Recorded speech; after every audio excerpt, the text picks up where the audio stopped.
Okay, can we talk about one thing about the game? And I want to know if you guys in the building observed this the same way I did. It's clear that 97, 29 are both out. Oh, didn't notice. We have 93 and 18 still out there, our next two best players. And Hyman goes down very awkwardly. From what were they showing the replay on the Jumbotron? Yes. When I saw the replay, as somebody who has twisted an ankle a few times and blown out a knee, I looked at my family. I was like, he's 4 to 6 weeks. Yeah. I think I said to Tyler, I'm like, I think he's done. I thought his season was going to be done. The way that not only his ankle twisted in between his legs, in between the other player's legs, and then his knee twisted again the opposite way. It's that fallback, and then it's the fallback that takes all of the weight and when his leg is kept there, and like you could tell that Louis was standing right there too, and what he was saying on the broadcast was, "Oh, he's hurt. He is. Oh boy, this is not good." And he was really like. So then we're all waiting for the replay, and they show it like 3 times in slow motion, and my heart just broke. So like we were sitting there, right? We're watching the game, and then I went to a commercial break or whatever, and then you see Zach Hyman come off the bench, do a little twirl and spin around, and then go and sit down at the end. I went, no way. When we saw him in the tunnel, and it's funny because Bush is passing him as he comes out of the tunnel. Bush is going back. I'm like, this team, what is happening right now? But that was amazing, and he went on to play really, really well in the third. Scored the goal and was like really working his ass off down low. I'll tell you one thing. Dodged a bullet there. We're not going to get many of those. I'll tell you one thing though. That knee today is Mondo stiff. Oh yeah. You think it's more of a knee than a high ankle? I thought it was knee. See, it looked like high ankle in the. Well, either way, like that. Well, then that's really stiff. You hope it's not a high ankle. Well, you hope it's not. Zach Hyman's climbing the ladder of all-time franchise toughnesses, man. He's up there now with Ulanov. He's up there big with time. Smitty. He's up there with Jason Smith. Big time. The case to be the new Smitty. He makes it. He's writing He's it. making game it by strong. game. Yesterday was his 300th game as an Oiler. I know. In 142 goals as an Oiler in 300 games. 300 games. I love him so much. I love him too. Thanks, Toronto. If you would have the day they signed him, because like I didn't dislike the signing at all, but I was a little bit like, 7 years for like a guy who isn't necessarily a driver. Like, sometimes we saw it not age well with Luch. If you would have told an Oilers fan on that day, like, here is Zach Hyman's resume through 300 games on the team, mind blowing. Would you say Luch couldn't skate? So I looked at some Hyman's got a motor. I looked at some old tweets from when he signed, and my concern was, and I'm calling myself out, I'm like, we're giving a 7-year deal to a guy who had a 41-point max ceiling in Toronto. This is a bold risk. And then he just this is a quote unquote down year for Zach Hyman, and he still got more than 41. So is he the best free agent signing? Oh, for sure. Arguably, yeah. Ever? In the Oilers for sure. Yeah. I never thought I'd see this, but I want to ask, has he overtaken Baby Nuge as fan favorite? No. You don't think so? No. More people tell me that they love Hyman all the time. But you love Hyman, but you love the name. Everybody, but like that, it's a deep-seated love. I think you would be surprised. If you did a cradle to grave with Nuge. Yeah, right. But if you did a fan poll of 100 Oilers fans and said, who is the greater Oiler? No. We can do this. Eli, who is more of a fan? You have access to who is more of a fan favorite? And that's I don't want the public. I don't want the Nuge or Hyman to see that. Yeah. No. Yeah. I love all my children equally. Yes. No, you don't. Except for the one. There is no way that you like Skinner right now as Jeff, not Jeff. I just mean the other one. The new Hyman thing. Even if you shall not be named. The concussed one? Yeah. Even if you have a favorite between Nuge and Hyman, you don't want the other one to know you have a favorite. Yeah. You love them both. That's why you do a poll on Twitter that they're never going to see. I have for a long time now. They see. They don't see. The Nuge, though, is like the baby you saw born. Hyman's like when you get a 14-year-old delivered to you and then you raise him for the last 4 years of his life. I was talking with Shaq Hyman as a nickname is so good. Shaq Hyman? Shaq Hyman. You don't think there are players on the Oilers who name search themselves on Twitter? Hourly. Of course they do. After every game. Yeah, but it's probably more of like I could see Jeff Skinner doing it. I can see he's going back to do CEO shit. I see Bud Colson doing it. I see Stetcher doing it. I don't see Hyman and Nuge doing it. I actually think Hyman runs a Sore gaming account because has access to it because he'll occasionally tweet and then it will always be active right afterwards. That's when you attack it and say, look at me. Guaranteed Stu does right now, even though he shouldn't. There are big guns on the team who absolutely name search themselves. Really? Oh, yeah. Wow. Arvidsson? Put that on the poll. Which Oiler is the most chronically online? Troy Stetcher?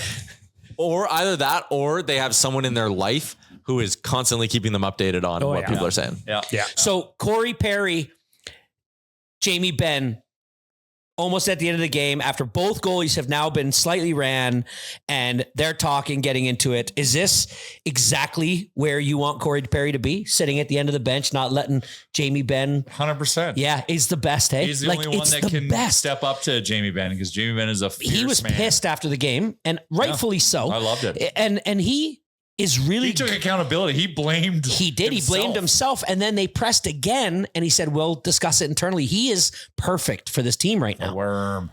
Yeah, I think He blamed himself in the press conference after? No. Just in the scrum. Rashad basically says, what did you think about the response? He says, I was on the ice. I didn't see it. I should have been in there. I should have done something about it. Yeah. And then, what do you think about the team? And he goes, look, we're going to talk about that internally. And it was perfect. It was exactly what you need. Corey Perry's worked out 9 out of 10 as well as this guy. Yep. I wasn't sure, but now I am. Yeah, I wasn't sold on the deal coming back Still this year. wish he was on a league minimum contract, but whatever. We'll get over it. He's playing up to his contract. He's fine. I know. Doesn't matter though. But anyway, if you had told me on free agency day, he would be the star coming in, come on. Doesn't he have 13 goals this year? He has 16 goals. 16. So Tyler, 2 questions and a comment, Chalmers style. Yep. Why are the Jays down 5-0? No, I don't know. Care. Are they still getting perfect gamed? Yes. Thank you, fans. While wearing a Guardians jersey. Go Guards. Go Eric. 2 questions and a comment. Okay, comment, schedule makers. Fuck you. Okay. For this bullshit, making us go to Seattle for the game after we play at home. A late one, too. Yeah. And then we got to go out west. I get it. We get the hour. Who cares? 2 questions. When is Connor back? When is Draisaitl back? Off the cuff guess, Leon plays Saturday in the BOA. Connor is back the following Saturday against the LA Kings. Okay. Off the cuff. Maybe Leon's Vegas, but Leon, I'm pretty confident Leon will be playing by Vegas. He was practicing yesterday. Yeah. Feels like he's going to come back. Yep. Yeah. So I'm very happy that for our Vegas trip, we will get Leon back in the lineup. Did you do an update on Skinner on your show? What have they said about the factory reset? Yeah. So he didn't travel with the team.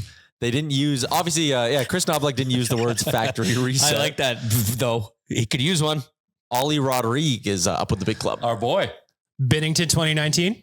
People keep saying that. Here's the problem. That's fun. Rodrigue's been pretty average in the minors. Yeah. So it's like, Imagine he just came up with cockfire. Yeah, come on. I don't know if it's movie about Let's it. go Andrew Hammond. I don't know if it's the way, but this is passing the eye test right now, and I think there's enough of a sample size to know that this team plays different in front of Pickard than they do Stu right now. And don't pull your head back like that, Tyler.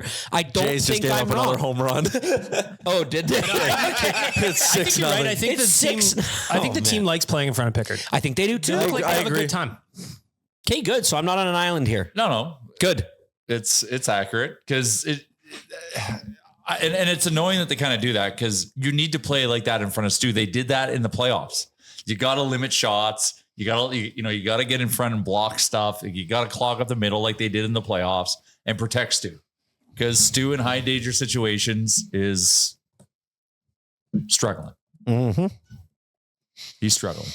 Tyler's struggling right now to keep this podcast going because he's I'll so tell you a busy. fun story. I wanted to buy a Trent Frederick jersey yesterday. I can't wrap my head around this one, honestly. Do we even know what number he would be? 21. Okay. He's Dude, going to be yo, 21. So I was. Don't you have a Klim Kost? I was going to take my. Oh, I do have a Klim Kostin jersey. Just get it changed. Disrespect to Klim. I'll think about it. Easy. But I would. But they don't have Oiler stores out of ease. Of all the letters. I want to get a Frederick jersey for 2 reasons. Draisaitl, no E. McDavid, no E. No E. Bouchard, no E. Yeah. Nurse Ekholm. jerseys. Ekholm. Nugent-Hopkins. Emerson's flying off. They're the flying shelves. off the shelves. My favorite thing is we were at the Oilers store before the game last night, and I wandered into the back room with the game worn jerseys and Oh, stuff. who'd you see? Man, there are some great ghosts back there. What's his name? Ethan DeJong. Why does he have one? Game worn 12G. Can we get those E's out of there? There's E's in DeJong. Scrape them off. Scrape those Just E's get the old off. seam ripper in there. My hot take going into the playoffs is Trent Frederick will be our X factor. If you I want to get ahead of it now. Or you Now. could go into the back of the Oilers store and buy a discounted Tyson Berry. How much? It was under $100. Really? Game worn? I don't know if it was game worn, but they were just back there. There were some that were so Sorry, old and then back what do there. you do with that? You rock it proudly. Yeah. Oh, There were some that were so old back there. There were still Reebok jerseys. Oh wow. Ooh. Yeah. There was a nurse Reebok. How'd you get back there? You just walk in. It's walking. Oh, anybody can It's go? this beautiful closet you walk in. They sell sticks too. If you're a hockey fan and you think that I swear there's one of the ways we trick ourselves. If you have an obscure Oilers jersey, that's cool in any season. Yeah, but Tyson Berry's not obscure enough. De Jong is. They're going to think your last name's De Jong. Yeah, De Jong. No one's gonna pull. It's that. almost too for sure. obscure. Oh yeah. It's too obscure, I think. There was a bunch of like those training camp numbers. In Did there, you too. see I just can't anybody remember. obscure enough that it would be funny to wear? Bond Senior would be. Oh, I'd rock a No, Bonsinger. that'd be I think hilarious. that's way too old. We didn't go back that far. Get a Bonsinger in the 2025 jersey and just confuse But like the hell. if you had a Reverse Robert, retro, you get a Bond Senior. if you had like a Robert Nielsen, that'd be cool. Yanni Yeah, that'd Rita. be cool. Ah, there you go. He was in the chat the other day. Unsurprisingly, a lot of Pugliarvi jerseys back there. Oh yeah. Yeah. Rising King. Not cool. He's playing for the Checkers. I Yeah. don't know if he's playing Charlotte well, but Checkers I legend. saw The him on- Charlotte Checkers. Yeah, I saw him on It sucks that Pugliarvi was everything but a good hockey player, hey? Well, he was. Go on. I would extrapolate. A great guy about town, would just show up and hang with people, take play a little Ubers, shitty. jump in a car with anybody. Yeah. Yeah, that was crazy. Maybe one of the best nicknames ever, which you could really definitely do a lot with. I know it Fan had- favorite, had fun on the ice, Do you great think he tried to carry disposition. that trademark over? Doubt it. the Checkers merch. Yeah, check. They're moving The units. only thing he suffered from was I can't play hockey. Yes. And I don't even think, not even physically, I can't play hockey. Mentally, I don't understand the game. Chalmers, give him some. He could lick his own eyebrows. No, though. I've coached kids that I can tell just do not understand the game of hockey, yet they have all the skill in the world. And Name them. nope. Not gonna do it. What's up, Nation citizens? If you like that video, then you need to be subscribed to the Oilers Nation YouTube. Podcasts, live shows, exclusive interviews, and analysis. Everything you need from your favorite voices at Oilers Nation. And you don't want to miss any of it, so hammer that subscribe button.